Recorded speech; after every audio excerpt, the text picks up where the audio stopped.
Le même jour, c'est-à-dire le premier jour de la semaine, deux disciples faisaient route vers un village appelé Emmaüs, à 2 heures de marche de Jérusalem, et ils parlaient entre eux de tout ce qui s'était passé.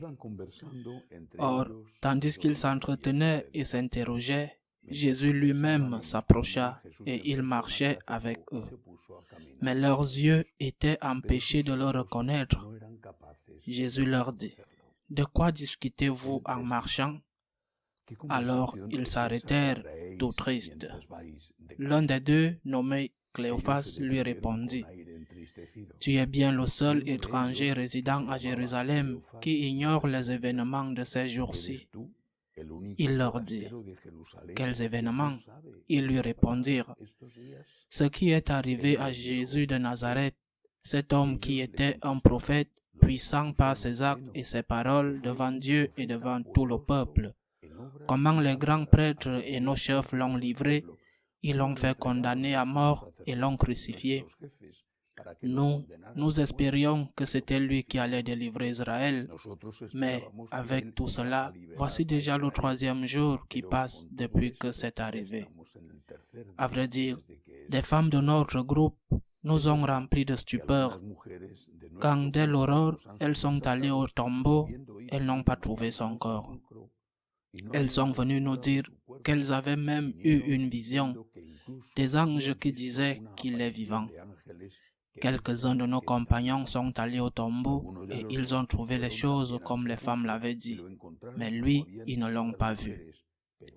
Il leur dit alors, « Esprit sans intelligence, comme votre corps est lent à croire tout ce que les prophètes ont dit, ne fallait-il pas que le Christ souffrit cela pour entrer dans sa gloire ?» Et partant de Moïse et de tous les prophètes, il leur interpréta dans toute l'écriture ce qui le concernait. Quand ils approchèrent du village où ils se rendaient, Jésus fit semblant d'aller plus loin, mais ils s'efforcèrent à le retenir. « Reste avec nous, car le soir approche et déjà le jour baisse. » Il entra donc pour rester avec eux. Quand il fut à table avec eux, ayant pris le pain, il prononça la bénédiction et l'ayant rompu, il leur donna. Alors leurs yeux s'ouvrirent et ils le reconnurent, mais il disparut à leur regard. Ils se dirent l'un à l'autre, « Notre cœur n'était-il pas brûlant en nous, tandis qu'il nous parlait sur la route et nous ouvrait les Écritures ?» À l'instant même, ils se levèrent et retournèrent à Jérusalem. Ils y trouvèrent réunis les 11 apôtres et leurs compagnons, qui leur dirent, « Le Seigneur est réellement ressuscité, il est apparu à Simon-Pierre. » À leur tour, ils racontaient ce qui s'était passé sur la route et comment le Seigneur s'était fait reconnaître par eux à la fraction du pain. Acclamons la parole de Dieu. Nous sommes dans l'octave de Pâques et chaque jour, le Seigneur nous donne une apparition dont les évangélistes nous parlent. C'est le témoignage que la résurrection a existé, que c'était un fait historique, que ces gens se sont transformés complètement de lâches à courageux, à mépriser la mort. Et personne ne fait cela pour mentir, pour tromper, pour faire des affaires, parce que le prix qu'ils ont reçu était la persécution et la torture. Le Christ est ressuscité. Mais chaque apparition a ses nuances. Hier, nous avons médité sur l'apparition à Marie-Madeleine. Aujourd'hui, sur l'apparition à ces 2 disciples sur le chemin d'Emmaüs. Eh bien, d'abord, 2. Et cela est déjà un enseignement, car c'est Jésus lui-même qui a dit, « Là où 2 ou plusieurs sont unis en mon nom, je suis au milieu d'eux. » Mais il ne s'agit pas d'une apparition à des croyants, la même chose que l'apparition à Madeleine. Madeleine était une femme qui aimait Jésus, mais qui avait perdu la foi, ou qui n'avait jamais eu la foi en sa divinité. Elle ne croyait pas à la résurrection. Elle n'y croyait pas et c'est pourquoi elle a pleuré quand elle a vu le tombeau vide. Il en est de même dans ce cas. Ces 2-là n'étaient pas des apôtres, C'étaient 2 disciples. On ne connaît même pas leur nom, mais ils ne faisaient pas partie du groupe des apôtres. Ces 2 personnes étaient des disciples de Jésus, issus du grand groupe de disciples qu'il avait. Ces 2-là s'enfuyaient parce qu'ils disent eux-mêmes à Jésus, parce qu'ils croyaient que Jésus était un prophète et ils le voyaient aussi d'un point de vue politique, le libérateur d'Israël. Ils pensaient peut-être qu'il allait provoquer, sinon une révolte violente, du moins une révolte qui chasserait en quelque sorte les Romains d'Israël. Ils croyaient en Jésus, mais en tant que Messie, en tant que leader politique, en tant que prophète. Eh bien, ils aimaient Jésus, mais ils n'avaient pas la foi. Mais cet amour pour Jésus est suffisant. L'amour pour lui suffit pour qu'il soit présent au milieu d'eux, parmi eux. Quelle est la caractéristique de cette présence? Ses disciples en parlent aussi.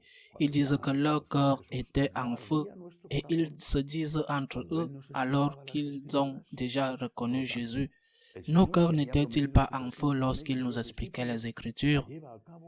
Ainsi, le Seigneur qui avait promis sa présence au milieu des disciples la réalise dans ce cas avec 2 personnes qu'il aimait, étaient unies en son nom, mais qui n'avaient pas la foi en sa divinité, qu'il allait ressusciter, mais qu'il l'aimait. Il l'aimait.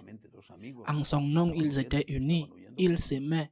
Ils étaient 2, sûrement 2 amis qui fuyaient, mais ils fuyaient ensemble. Le Seigneur apparaît, il est avec eux, il les réconforte, il leur explique les Écritures, il remplit leur cœur de feu. Mais ce n'est pas tout. Ce n'était pas tout, car ensuite est venue l'Eucharistie, et c'est dans l'Eucharistie qu'ils l'ont reconnu, dans la fraction du pain, qui est un signe, un symbole de l'Eucharistie. C'est là qu'ils le reconnaissent.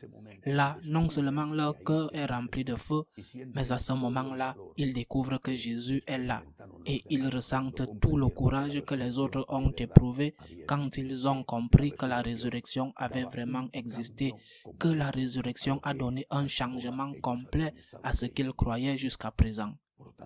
Donc, 2 enseignements. Premièrement, la présence de Jésus au milieu des disciples.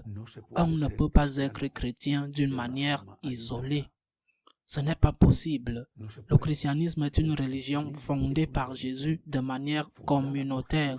Tu ne peux pas vivre ta foi seul. C'est une tentation du diable.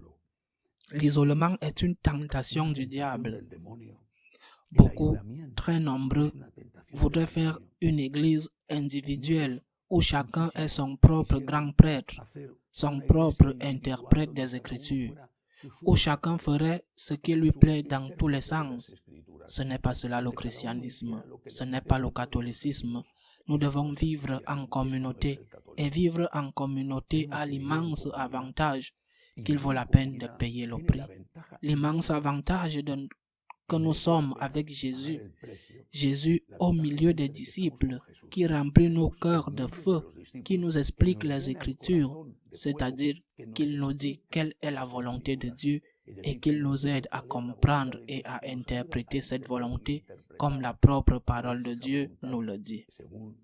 Quand on vit seul, il est finalement très facile de se confondre, de se perdre, de se faire un Dieu à ton image et à ta ressemblance, au lieu d'être celui qui essaye de ressembler à Dieu.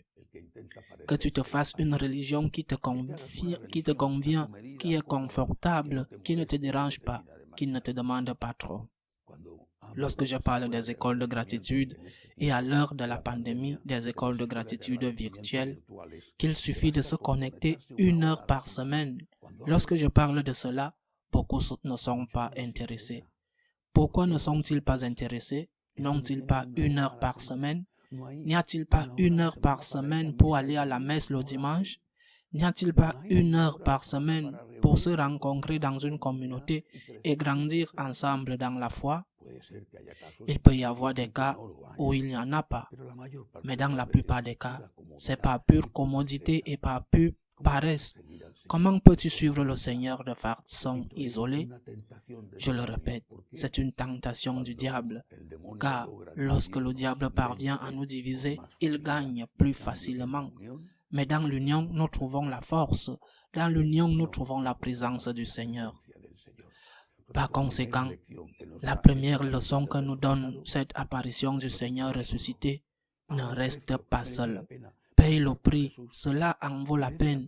Tu vas être avec Jésus. Ça vaut la peine que tu ailles à la messe le dimanche. Si tu ne peux pas le faire à cause de la pandémie, regarde-la à la télévision, mais ça en vaut la peine. Tu vas être avec Jésus dans l'Eucharistie. Cela vaut la peine d'avoir une petite communauté, même si elle est virtuelle, car tu ne seras pas seul. Ça vaut la peine de payer le prix, de sacrifier 1 heure par semaine. Cela en vaut la peine. Tu vas être avec Jésus et ton cœur va être rempli de feu. Et ce n'est pas une promesse vide, une promesse électorale. C'est une réalité que nous constatons tous les jours, chaque fois que nous le faisons. Enfin, le Seigneur se fait présent dans l'Eucharistie. Hier, nous avons écouté Madeleine qui a identifié le Christ lorsqu'elle a entendu sa voix. Et j'ai cité cette phrase de Saint Augustin dans les célèbres versets de ses confessions où il s'adresse à Jésus et dit « Beauté toujours ancienne et toujours nouvelle, tardivement je t'ai aimé. » Et il dit aussi « Tu m'as appelé, tu as crié, tu as brisé ma surdité. » Dans l'Eucharistie, nous écoutons le Christ, nous l'écoutons, nous le savons. Nous savons que c'est lui qui nous parle, nous le savons, sans aucun doute, nous le savons. Eh bien, dans l'Eucharistie, ici, dans cette apparition du Seigneur à ceux d'Emmaüs, dans l'Eucharistie, le Seigneur se manifeste aussi à nous comme Dieu. Nous l'écoutons, nous croyons en lui, nous savons qu'il est Dieu, nous savons qu'il est présent dans l'Eucharistie, qu'il est une présence réelle et authentique. Et si c'est le cas, alors nous devons aussi en payer le prix d'être en communauté et le prix d'aller à l'Eucharistie.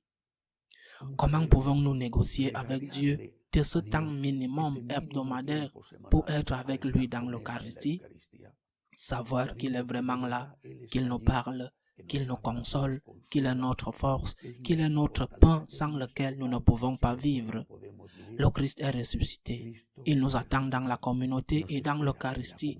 Et quel que soit le prix à payer, qui n'est pas si cher, il suffit de sacrifier un peu de temps chaque semaine. Quel que soit le prix à payer, cela vaut la peine de le payer pour être avec lui. Qu'il en soit ainsi.